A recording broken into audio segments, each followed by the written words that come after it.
With us, the countdown is underway for the first moon mission in half a century. The rocket Artemis is being fueled at Cape Canaveral in Florida, the Kennedy Space Station. NASA's astronauts are set for the trip of a lifetime around the dark side of the moon. These images coming live from the scene. This is nerve-wracking in terms of the anticipation of what is about to happen. History in the making. A unique trip is going to take place, something that will mark the lives of so many millions who'll be watching. Let's get some insight into how it feels. Jean-François Clervoy is an astronaut, founder of Air Zero G, ambassador of Venturi Space, joining us live. Great to see you, sir. Your smile tells a story, I think. Give us a sense of what these astronauts may be going through. Give us your insight. Good evening. The astronauts have been repeating that phase of the countdown many times. So for them at this time, they are doing something that seems normal in their life because they also train for months in simulators.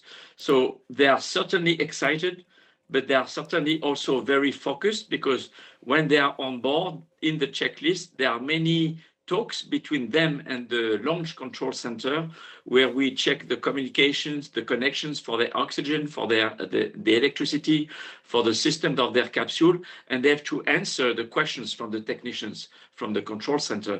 So they are just feeling like in the simulator, the high fidelity simulator, except that this time this is for real. So I'm sure they are very excited, and I feel something a bit special because the launch of the rocket, the Space Launch System, that's the name of the SLS, which is the modern type of Saturn V, is launched with the same engines that flew me on board the space shuttle 3 times in space.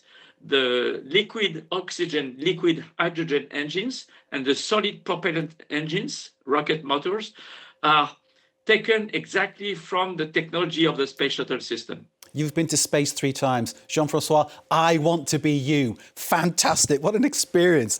These astronauts are going to see the dark side of the moon. What's that going to be like? Tell us. I wouldn't call it the dark side. Sometimes that side is more lit than the visible side. Interesting. They're on the far side. Okay. And once they go on the far side, they will see the moon in the foreground, a small Earth far away, and they will see the whole humankind in the field of view except 4 people themselves. So the far side, not the dark side. I should let my sort of Pink Floyd influence go on that one completely.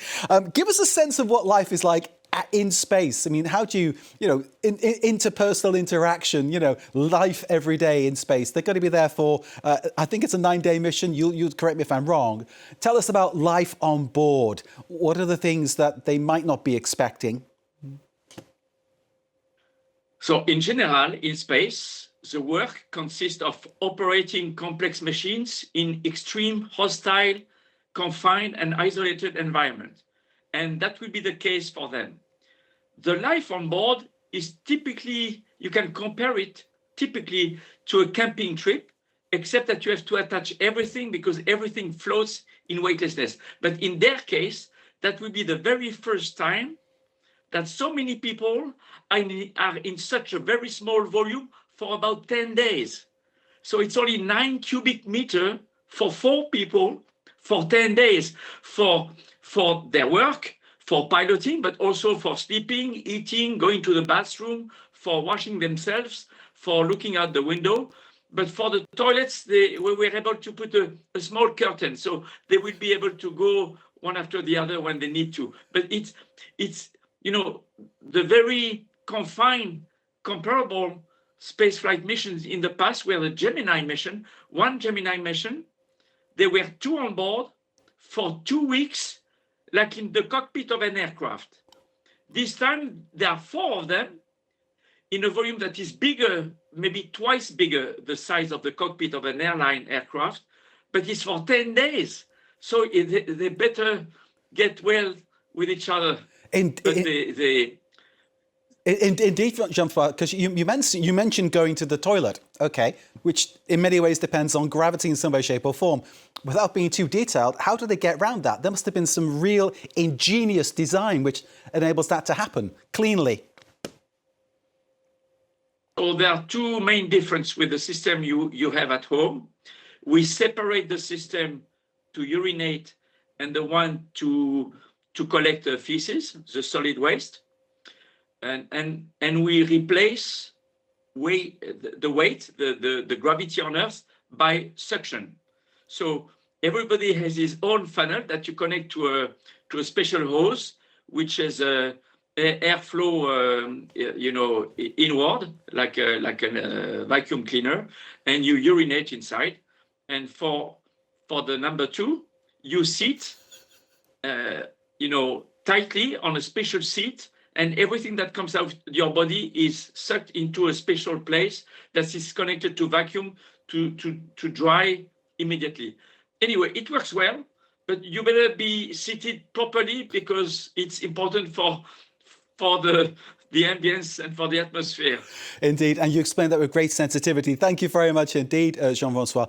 We're getting towards the end of our interview, but I've got so many more questions. Basically, what is the aim of this mission? What will be the overriding aim of the mission, do you think? Clearly, there are so many things at stake, so many things that could be advanced or researched upon or sort of relaunched in some way, shape or form. What do you think is the overall aim of this mission?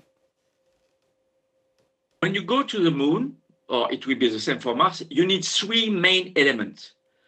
You need a ship to go to the moon environment. This is Orion.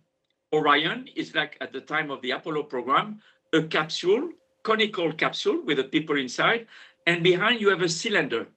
It's a resource module that provides propulsion, electricity, oxygen, nitrogen, water for the crew.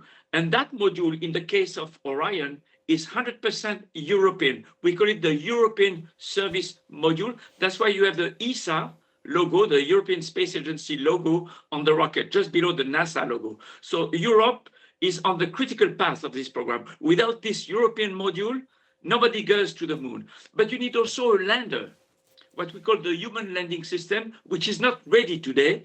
And SpaceX and the Blue Origin are in competition for providing that, and probably both will alternatively provide this landing system. But Artemis II objectives is to qualify and validate the system that transport the crew towards the moon, Orion, the Orion capsule and the European Service Module. So they will fly manually to mimic a rendezvous to the upper stage of their rocket, just to mimic like if it were the landing system.